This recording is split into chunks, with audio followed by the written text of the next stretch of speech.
Ang plano ng promoter ni Casimiro, Luis Nery, worth it ang paghihintay, big fish, eto ang pag-usapan natin.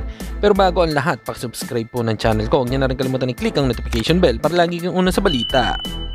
Pag-usapan nga po natin mga kaboxing, talagang klaro na ang susunod na mananalo sa bakbakang Marlon the Nightmare Tapales versus Japanese Monster Naoya Inoue ay si Luis Pantera Nery. Sa panibagong post kasi nito sa social media account niya, ay pinost nito ang poster ni Marlon Tapales versus Naoya Inoue na sinabi niya dito ay waiting for the winner, tila nagbunga ang matagal nitong paghihintay para makalaban sa world title shot.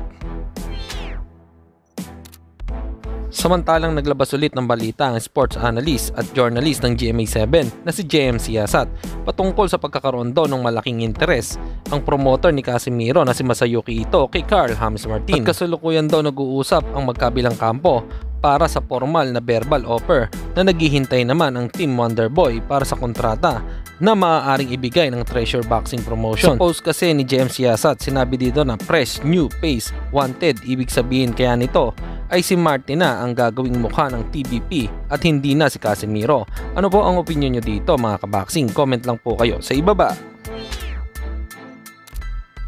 At sa kabilang balita naman tayo mga kaboxing, matapos ngang matalo ni Magic Mike Plania sa huling laban nito kay Elijah Pierce via third round knockout, ay muling magbabalik ito sa ibabaw ng ring sa December 17, gaganapin sa Ilorde Grand Ballroom, Parañaque City kontra kay Nicolas para sa junior lightweight bout. Abangan nga natin ito at sugurin natin sa Ilorde Grand Ballroom para makapanood ng live. Hanggang dito na lang muna ang ating balita. Dito na lang ang aking boxing news report. Babu!